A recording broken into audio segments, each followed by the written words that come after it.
السلام عليكم ورحمة الله. إن الحمد لله نحمده ونستعينه ونستهديه ونستغفره ونؤمن به ونتوكل عليه ونعوذ بالله من شرور أنفسنا وسيئات أعمالنا. من يهده الله فلا مضل له ومن يضلل فلا هادي له. أشهد أن لا إله إلا الله وحده لا شريك له وأشهد أن محمدا عبده ورسوله. اللهم صل على محمد وعلى آله وأصحابه ومن تبعهم بإحسان إلى يوم الدين. قالوا سبحانك لا علم لنا إلا ما علمتنا إنك أنت العليم الحكيم. ولا حول ولا قوة إلا بالله العلي العظيم. اللهم أنت سهل إلا ما جعلته سهلا وأنت تجعل الحزن إذا شئت سهلا. رب يسر ولا تعسر بتمم بالخير. قال رب اشرح لي صدري ويسر لي أمري واحلل عقدة من لساني يفقهوا قولي. Alhamdulillah, bersyukur kita pada Allah Azza wa Jalla dengan rahmat serta inayah daripada Allah kita dapat bersama-sama pada malam ini. Dan tajuk yang diberikan kepada saya pada malam ini iaitu sebagaimana yang tuan-tuan telah pun sebut dan tahu, Islam agama di sisi Allah Subhanahu wa taala. Sebelum kita pergi lebih jauh dalam perbincangan masa yang agak ringkas berkenaan dengan tajuk ini, Allah Subhanahu wa taala sebut dalam surah Ali Imran ayat yang ke-19. Firman Allah Ta'ala, A'udzu billahi minasy syaithanir rajim. Innad dina 'indallahil Islam.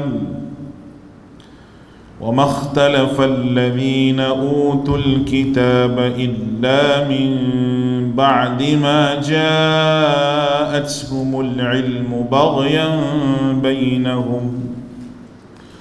وَمَنْ يَكْفُرْ بِآيَاتِ اللَّهِ فَإِنَّ اللَّهَ سَرِيعُ الْحِسَابِ.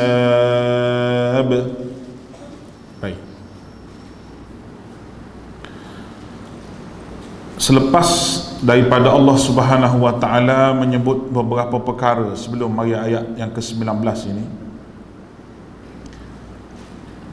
Sebelum ayat ni ada ayat syahidallahu annahu la ilaha illahu wal malaikatu wa ulul ilmi qa'iman bil qist.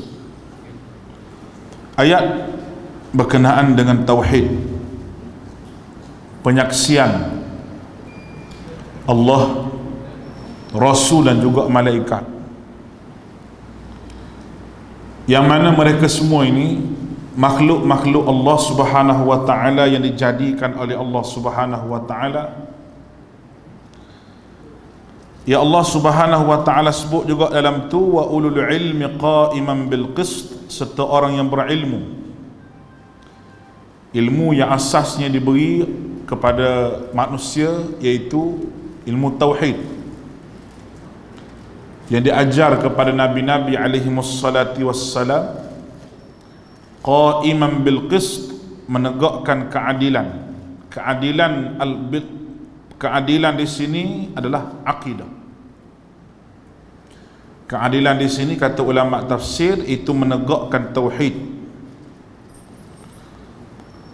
Maka manusia ni dia dikira ada harga bila dia ada tauhid, dan dia tidak dikira berharga apabila dia tidak ada tauhid. Apa makna tauhid ini? Tauhid iaitu seseorang yang mengesakan Allah Ta'ala, Sebab tu disebut Allah ini sebagai ahadun, bukan Allah sebagai wahidun. Kalau ahadun kita terjemah esa, tak ada pasangan. Kalau wahidun kita terjemah satu, pasangan dia dua. Itu daripada sudut bahasa Melayu lah. Bahasa Arab pun dia bincang berkenaan dengan ahadun dengan wahidun. Oleh kerana itu Allah Ta'ala tak sebut kul huwallahul wahid, dia sebut kul huwallahu ahad. Kul huwallahu ahad. Kita sebut Allah yang esa, tak ada dua, tak ada tiga. Allah yang satu ini merupakan pegangan tauhid. Kebetulan Allah Ta'ala jadikan fitrah manusia ini memang mengakui ketuhanan yang satu. Memang mengakui. Kita boleh tengok ayat-ayat Quran apabila datangnya perbahasan para nabi dengan umat mereka. Kebanyakan daripada nabi-nabi dan umat mereka ini mengakui keesaan Allah Ta'ala.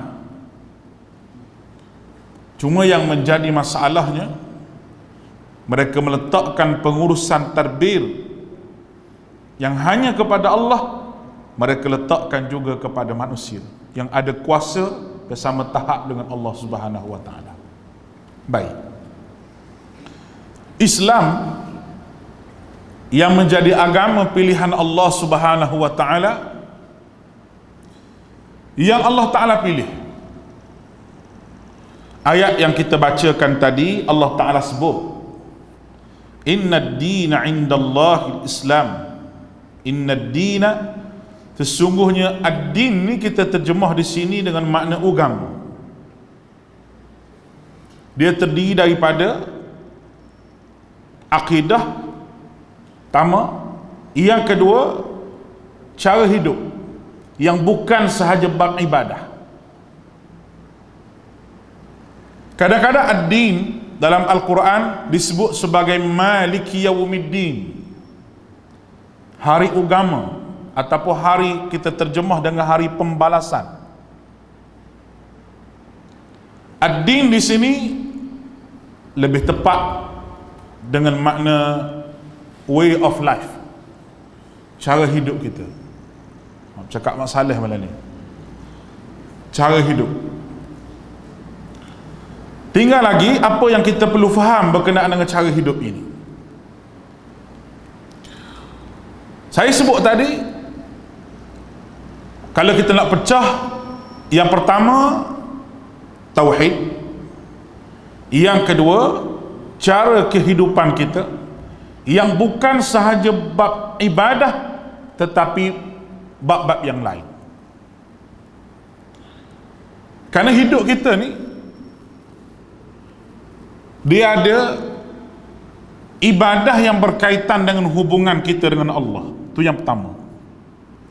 Yang kita tidak yang berkaitan dengan hubungan dengan Allah Azza wa Jalla ni, kita mesti merujuk kepada wakil yang Allah Ta'ala beri atas muka dunia itu Nabi-Nabi alaihimussalatu wassalam.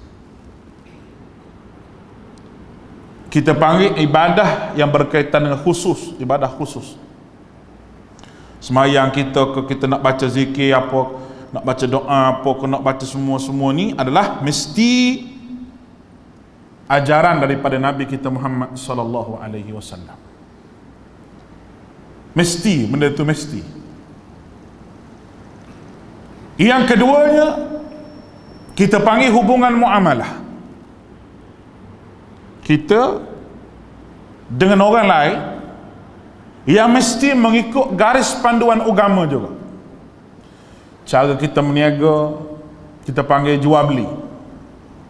Cara kita pinjaman, kita buat pinjaman, baik pinjaman rumah ke, pinjaman kereta ke, cara munakahat, nikah kahwin, cara bercerai, dan hukum-hukum yang lain, undang-undang yang lain. Dalam undang-undang ni terbahagi kepada beberapa bahagian. Yang pertama hudud. Ada hukum hudud. Yang kedua qisas, hukuman balas balik kalau orang bunuh. Khas ditujukan untuk pembunuhan yang disebut oleh Allah, ya ayyuhalladzina amanu kutiba alaikumul qisasu fil qatla. Wahai orang beriman, diwajibkan kepada kamu qisas dalam bab pembunuhan. Dalam bab pembunuhan. Sama dengan ayat ya ayyuhalladzina amanu kutiba alaikumus shiyam, sama-sama kutiba. Wajib puasa, hubungan kita dengan Allah. Kutiba alaikumul qisas, hubungan kita dengan manusia yang melibatkan pembunuhan. Dan ada ta'zir, hukuman yang ditetapkan oleh kerajaan yang tidak lari daripada norma manusia. Hukuman kerajaan letak, langgar lampu merah kena saman, potong double line kena saman, lebih hak laju kena saman. Tu semua orang panggil ta'zir. Tak pakai emas kena saman. Kalau tak mau kena saman, kena jadi menteri. Contohlah tu. Nah, semua ini orang panggil ta'zir.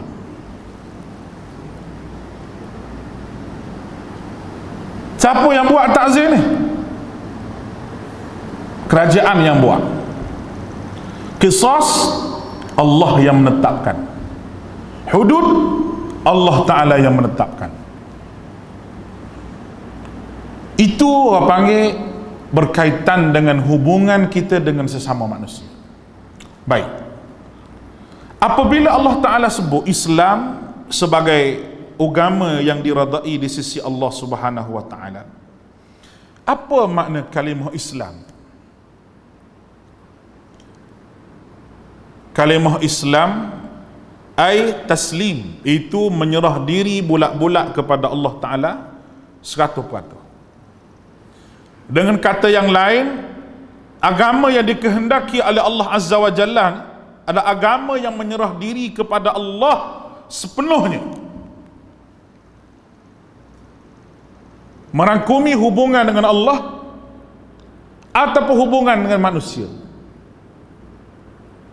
Allah Ta'ala pernah suruh pada Ibrahim alaihissalam, Nabi Ibrahim, iz qala lahu rabbuhu aslim. Allah Ta'ala sebut pada Ibrahim, aslim, serahlah diri kamu pada Allah. Qala aslamtu, aku menyerah diri. Qala aslamtu rabbil alamin. Qala aslamtu, aku menyerah diri pada Allah, Tuhan Rabbil alamin, semesta alam.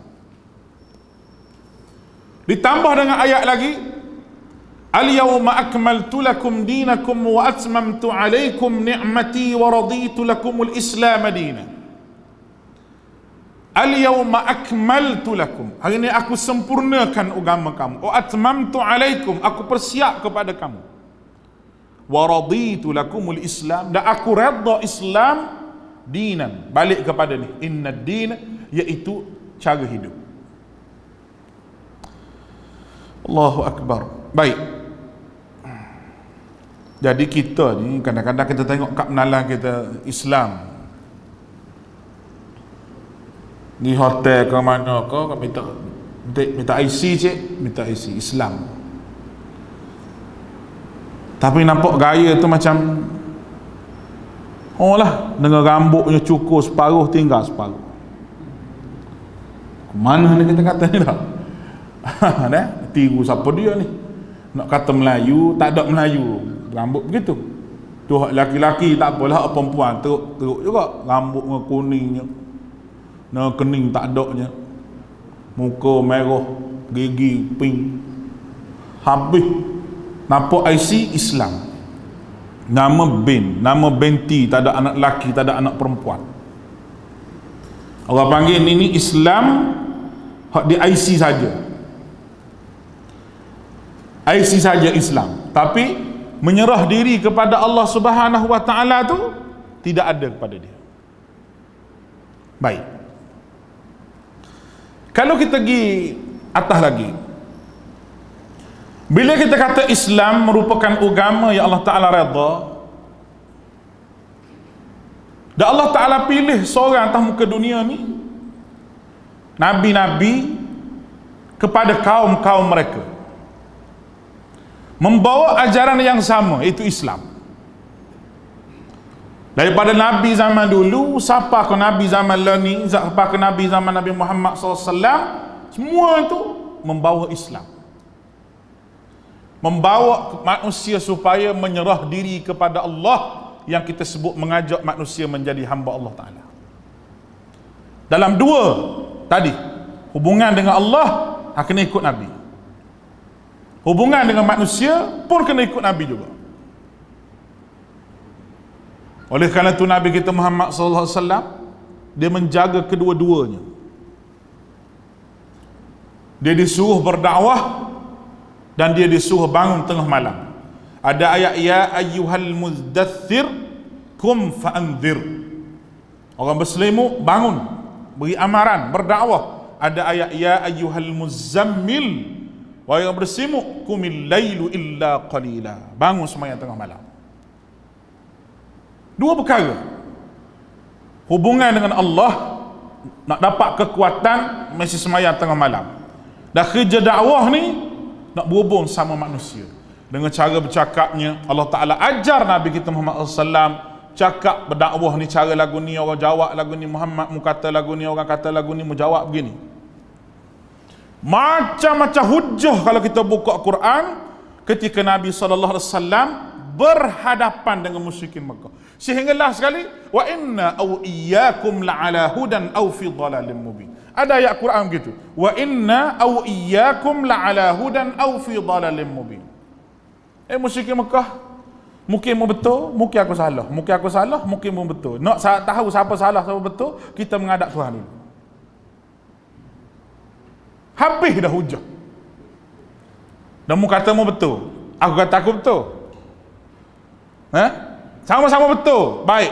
Tak tahu, kalau kamu kata kamu betul, aku kata aku betul. Kalau kamu kata aku salah, aku juga kata mu salah.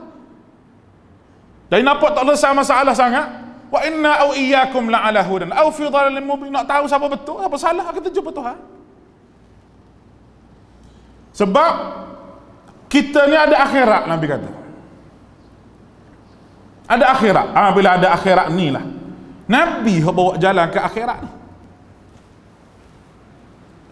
Nabi bawa jalan ke akhirat ni. Orang tak ikut Nabi, nak ikut siapa lagi? Nak ikut siapa lagi kalau tak ikut Nabi? Tidak sah Islam kita kalau kita tak ikut Nabi Muhammad sallallahu alaihi wasallam. Tidak sah. Kalau ibadah tak ikut Nabi, tak sempurna. Kalau akidah tak ikut Nabi, tak sah akidah. Tuan dikasihi oleh Allah, kita nak ikut Nabi ni, nak ikut Nabi lagu mana ustaz, kita jauh dengan Nabi tu.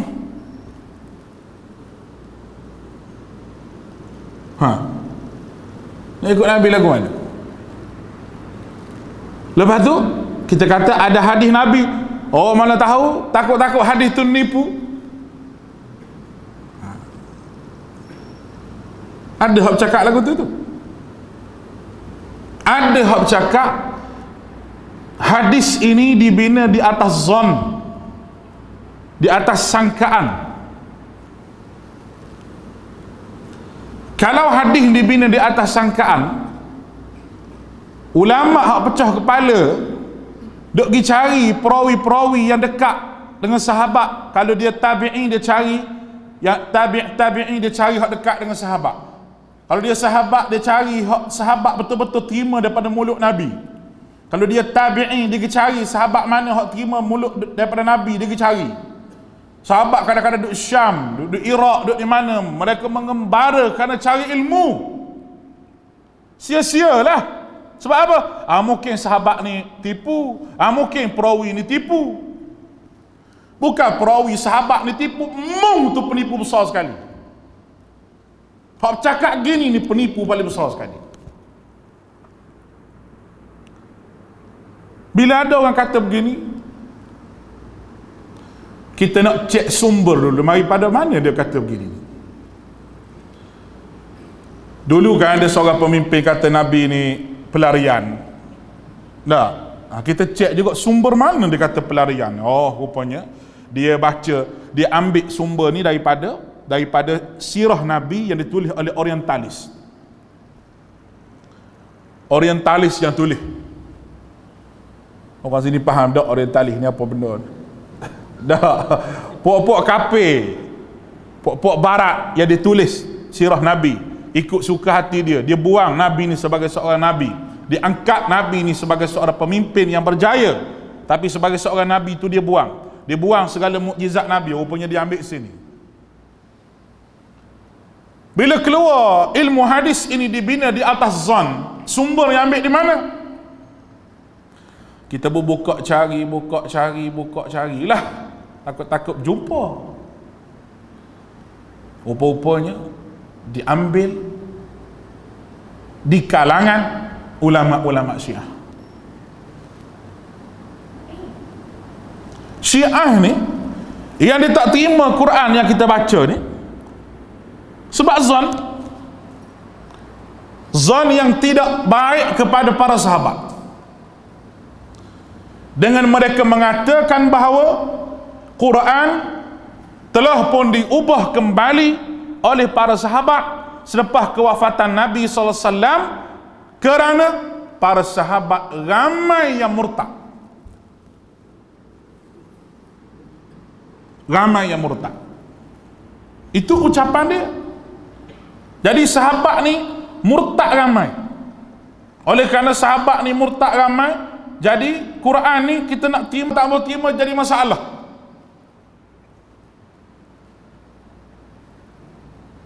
Nampak kan ni? Rupanya ambil sumber di sini. Oh, sebab itulah bila kawan ni kata begitu, ada fikrah-fikrah hak sesat ni lah. Firqah-firqah hak sesat 2, 3, 4 perkara ni, di antaranya anti hadis. Oh, dia sokong. Oh, kita sebut lama dah dia kata. Mari lagi puak Syiah ada sekol tu, sokong juga. Mari lagi puak liberal, sokong juga puak liberal. Mari puak-puak tarekat makrifat apa tu, sokong juga. Dia memang seangkatan. Puak-puak sesat ni dia seangkatan semua. Ini satu perkara yang bahaya, kerana hadis merupakan sumber yang kedua lepas daripada Al-Quran. Lepas daripada Quran.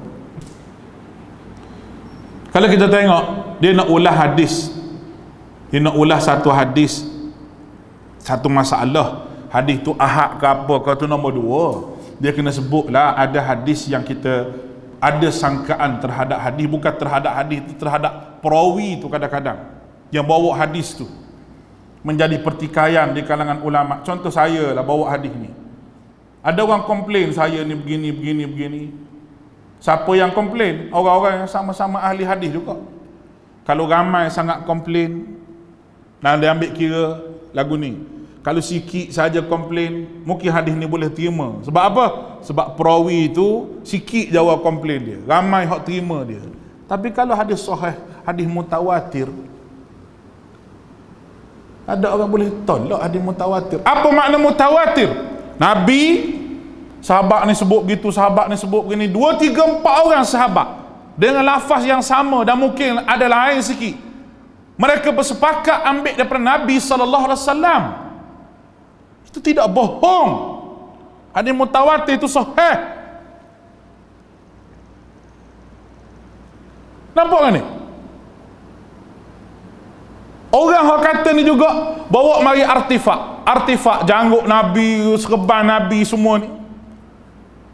Hak tu betul? Hak muat mari serban Nabi, janggut Nabi, darah Nabi, batu burung ababil tu, hak tu betul ke? Ada sahih, ada sanad ke? Hak tu tidak zon ke? Hak tu lebih betul daripada hadis Nabi hak betul ni? Hak mana satu zon? Masuk air sungguh. Kalau kita nak balah lah orang Kelantan kata dah. Kita jawab gitu. Oh, maka awak buat mari artifak janggut Nabi, tapak kaki Nabi, selipar Nabi, itu betul. Lepas tu hak ni ilmu hadis ni dibina di atas zon. Nak kata begitu? Kaedah apa yang diguna? Kaedah apa yang diguna? Usul mana yang dia belajar? Setiap ilmu ni dia ada usul dia.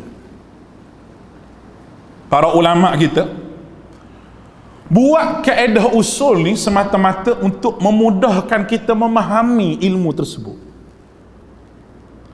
Ilmu tauhid, dia ada usul tauhid, usuluddin.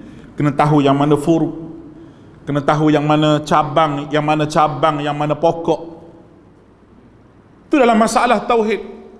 Dalam masalah tafsir, usul tafsir, kena tahu ayat ni macam mana, keadaan ketika macam ni berlaku macam mana, ada asbabun nuzul dia, ada makiyah dia, ada madaniyah dia. Ni ilmu usul. Hadis lagi payah. Hadis pun bukan senang-senang. Orang yang boleh dalam bidang hadis, ada bidang hadis, ada PhD ke apa ke, kajian dia begitu banyak. Macam Dr. Rozaimi tu khusus bahagian hadis, mengaji tu pecah kepala, khusus bahagian hadis. Tiba-tiba dia sedap-sedap nak kata hadis ni dibina, ilmu hadis dibina atas zon sahaja. Mana boleh sebut lagu tu? Kena bertaubat dengan Allah sebut lagu ni. Kena bertaubat dengan Allah. Sebab ini sumber syariat kita. Kalau kita pakai Quran saja, kata golongan anti hadis bila keluar kenyataan ni dia sokong sebab dia pakai Quran saja. Dia kata pakai Quran saja, tapi sebenarnya dia menolak Al-Quran. Nak pakai Quran saja. Quran sebut aqimis salah dulukis syams, semayang ketika mana gelincir matahari, idza ghasaqil lail, sampailah malam, maknanya zuhur, asar, maghrib, isya, 4 waktu. Wal Quran al-fajr, dan pada waktu fajar Quran. Kenapa tak sebut was-salatul fajr, salah pada waktu fajar, dia sebut Al-Quran. Ni bermakna maya subuh ni kena banyak sikit baca Quran. Saya pesan pada imam-imam, hafallah Quran sikit, baca semayang subuh tu baca panjang sikit. Kalau panjang ni inna a'tayna semayang subuh. Hak tu yang ramai masjid orang tu. Sebab tu imam baca pendek. Kerana apa Quran pada waktu subuh ni? Innal Quran al-fajri kana mashhuda. Karena Quran pada waktu subuh disaksikan. Siapa yang menyaksikan? Rujuk hadis Jibril. Itu malaikat yang menyaksikan bacaan Quran. Hadis Nabi SAW, malaikat yang menyaksikan bacaan Quran pada waktu subuh. Lepas tu kena banyak Quran pada waktu subuh. Baca Quran biasa pas semuka tak apa, paling sikit. Maya subuh serakaat. Hafal. Atau baca juzuk amma yatasaalun abasa wa tawalla, panjang tu. Kena ajar sembahyang subuh panjang ni, kena ajar tuan-tuan. Dia kata baca pendek-pendek, Nabi suruh baca pendek-pendek. Nabi maya subuh, Nabi baca apa maya subuh? Panjang macam mana ustaz istilah panjang ni? Nabi baca surah Sajadah Al-Insan. Sajadah 1 rakaat, Al-Insan 1 rakaat. Kita ni nak baca sejadah sangat, bagi 2. Bagi 2. Sudah sejadah bagi 2. 2 rakaat. Nabi baca 1 rakaat sejadah, 1 rakaat Al-Insan. Al-Mulk 1 rakaat. An-Najmi 1 rakaat. Maya subuh. Maya lain tu boleh nak pendek-pendek. Nah, Nabi maya subuh ni disaksikan oleh para malaikat. Baca panjang-panjang maya subuh baca Quran. Saya pun heran kadang-kadang hak jenis baca pendek-pendek subuh ni. Tak tahulah saya nak sebut macam mana. Sebab itu sunnah Nabi. Kita okey dah. Tahlil tak buat dah bid'ah. Kita tunggu kubur pun tidak bid'ah. Semua kita bid'ah. Maya subuh inna ataina. Nah, sunnah apa lagu ni? Bismillah. Kena malam ni. Baik. Yang saya nak sebutnya, semayang tu disebut secara terang. Tapi cara semayang kita nak ambil daripada mana? Cara semayang tu. Dia sebut semayang isyak, semayang zuhur sampai ke isyak, cara semayang. Dalam Quran adalah sebut rukuk, sujud tu, tapi cara tu, waktu semayang, bila masuk waktu, gelincir matahari, cara nak tengok masuk waktu. Kita ada jam ni, okey lah, sama dulu. Hak tak ada jam. Dan mungkin kita terlibat dengan benda tu bila kita duduk di tempat yang tidak ada jam, tempat yang tidak ada jam tangan, jam waktu, duduk dalam hutan dan sebagainya, nak tahu masuk waktu, kita kena belajar juga ilmu tu. Ilmu tu tak ada dalam Quran, adalah hadis. Menghuraikan berkenaan dengan solat ni. Dan kalau puak-puak anti hadis ni, kita tolak hadis, nak ambil di mana? Sumber nak ambil di mana? Itu percakapan yang mempunyai kesan yang cukup besar kepada masyarakat. Puncanya, orang ambil agama tengok pada body. Tengok pada body. Serban besar, dengan tasbih lagi, dengan tukak lagi, apa lagi. Ni Tok Guru ni. Sungguh. Ustaz duduk cakap sunnah-sunnah apa, serban pun tak ada atas kepala, dia kata. Dia kata gitu. Kalau kita nak jawab, kita boleh turun sebodoh-bodohnya bahasa untuk bercakap dengan orang bodoh, tapi tak boleh nampak bodoh sangat. Kalau nak kira serban besar ni, orang tu aling, maka Sikh lah paling aling, sebab serban dia paling besar kali.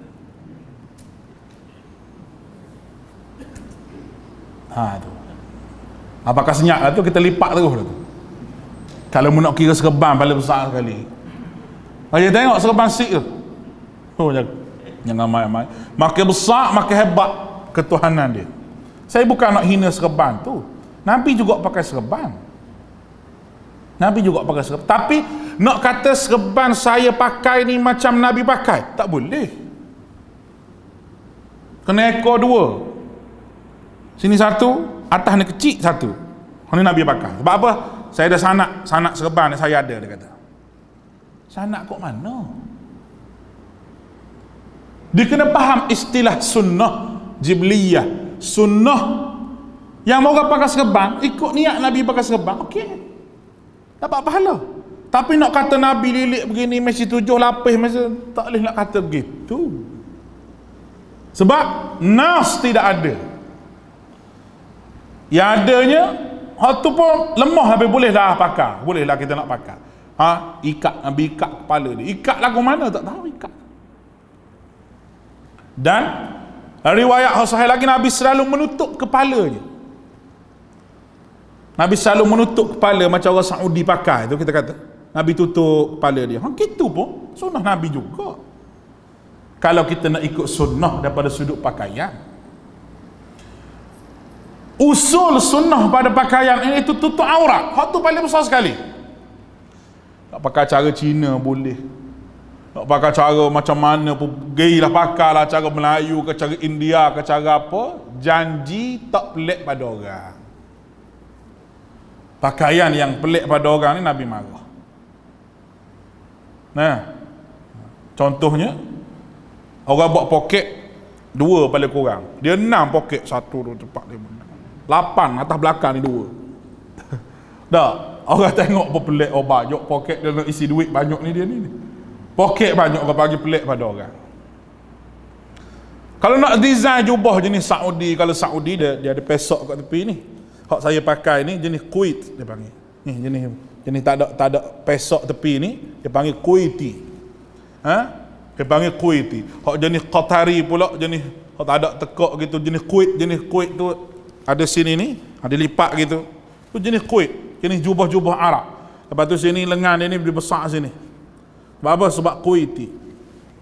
Kalau Oman tak ada tekak ni dia pakai ni. Dia pakai tekak bulat gitu. Lepas tu dia ada bulu sini jenis Oman. Nampak ni? Macam tuan-tuan pakai je baju Melayu. Melayu jenis baju Melayu begini. Melayu Johor lain sikit. Tutup aurat tak? Tutup. Pakai lagu mana pun. Tapi jangan pakai baju Melayu butang kat belakang.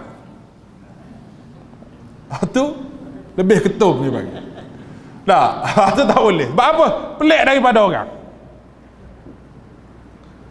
Tapi pakai jubah kerana Nabi pakai jubah, boleh pahala ke tak niat ikut Nabi gitu? Boleh pahala. Memang dapat pahala sebab niat ikut Nabi SAW. Tapi nak kata Nabi pakai beginilah, macam saya ni lah Nabi pakai, tak nak kata gitu.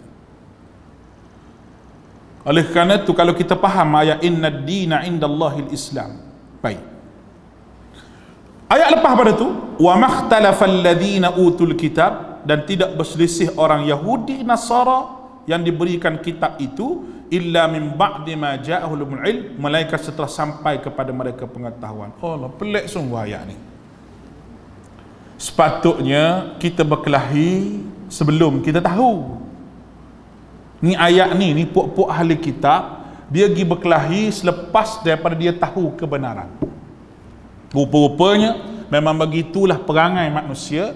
Dia bukan nak mempertahankan kebenaran yang datang daripada Allah, tapi dia nak mempertahankan kebenaran yang ada pada hawa nafsu dia, yang dia menganggap benda itu benar.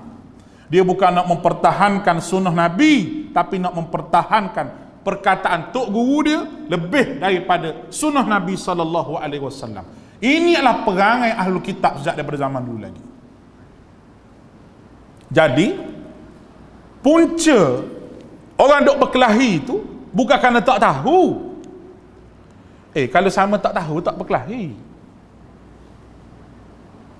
Sungguh, saya pergi sebelah Siam, sebelah Thailand. Ada budak saya seorang, dia bawa kereta. Lepas tu dia tanya saya, masa 5 minit, dia tanya saya, dia kata, Ustaz kerti baca Thailand, baca Thai tu? Saya hentam ke? Saya baca ikut dah. Dia kata, Ustaz tahu baca? Aku pun tak tahu juga, sebab kita sama-sama tak tahu kan. Tak apa, tak bergaduh, sama-sama tak tahu dah, tak berkelahi. Aku pun tak tahu, tak tahu. Oh, dia kata teruk bagi gitu. Sama-sama tak tahu, nak berkelahi apa? Tapi sama-sama tahu ni, dia tidak akan berkelahi kalau ikut sumber yang asli. Tak berkelahi. Baik. Satu dunia ni, kalau ikut hak Nabi, dia akan sama. Contoh, lepas semayang, senyap. Bukan senyap saja tu, wirid seorang-seorang. Ikut Nabi. Sama ke tak? Titik Bandak pun sama, Masjid Alwi pun sama, Masjidil Haram pun sama, Masjid Nabawi pun sama, Masjid Saudi pun sama, di Jazan pun sama, Abu Dhabi pun sama. Semua sama. Sebab apa? Sumber yang sama. Tetapi kalau nak reka, ada orang lepas sembahyang tu, dia sabu alhamdulillahi lam takhiz walada wa lam yakul lahu syadid, dah baca habis lah. Astaghfirullahalazim, astagfirullah. Kalau lepas subuh tu, ya latifu ya kafi, lepas tu illallah la ilaha illallah, pecah speaker. Ni pesen tu. Pesen ni di tempat lain pula, pesen lagu lain pula. Pesen subhanallah alhamdulillah wa la ilaha illallah Allahu akbar subhanallah. Tak sama ni. Pesen gitu lepas sembahyang. Ada satu pesen lagi, la ilaha illallah, la, pesen tu pula. Jadi kita nak tanya, benda ni sama mari pada Nabi ke ni? Kalau mari pada Nabi tak sama ni. Kalau tak sama pun ada mazhab ni gini, mazhab ni, tapi asas dia tak lari. Contoh, Allahu Akbar duduk sini, tangan ni Syafi'i kata bawah sikit, Ahmad kata duduk sini, Imam Malik kata tak payah letak tangan. Aku tak pernah tengok orang Madinah dia kata letak tangan, duduk gini. Tak sama pun sikit je, dia tak banyak. Tapi kalau Allahu Akbar, tu teruk. Tu teruk, tangan ada sini teruk tu. Tu memang tak ada mazhab langsung tu. Boleh nampak tuan-tuan? Baik. Untuk akhirnya, saya nak sebut banyak lagi, cuma masa. Tak boleh ceramah lama-lama sebab kita taat pada ulul amri. Lalu Amri kata isyak kena berhenti, kita berhenti sebab musim Covid. Ceramah lama-lama tak boleh. Nanti ceramah lama-lama boleh belanja roti canai, kita duduk kedai kopi. Tapi pagi-pagi lah, malam-malam kita tak makan. Illa min ba'di ma ja'alul ilm, selepas pengetahuan mari barulah dia jadi berkelahi sama-sama dia. Jadi kesimpulan yang saya nak buat pada malam ini, yang pertama sekali, Islam agama yang Allah Ta'ala redha, dia mesti mengikut petunjuk orang yang paling diredai oleh Allah, iaitu Nabi kita Muhammad sallallahu alaihi wasallam. Karena laqad kana lakum fi rasulillahi uswatun hasanah. Yang keduanya, Islam, masadirul Islam, sumber kepada Islam dua perkara, Al-Quran dan hadis Nabi sallallahu alaihi wasallam, ijma' ulama qiyah dan sebagainya. Tapi asasnya dua perkara, dia mesti tidak bercerai tanggai di antara kedua itu. Dan yang ketiganya, kita nak selamat, kita bukan ikut orang, tapi kita ikut Nabi. Kalau orang tu kita nak ikut juga, pastikan orang itu ikut Nabi sallallahu alaihi wasallam. Barulah Islam, agama yang Allah redha itu duduk dalam hati kita. Wallahu a'lam. InsyaAllah kita bertemu lagi di masa yang akan datang. Aqulu qawli hadha wa astaghfirullahal azim li wa lakum wa ufawwidu amri ila Allah, innallaha basirun bil ibad. Assalamualaikum warahmatullahi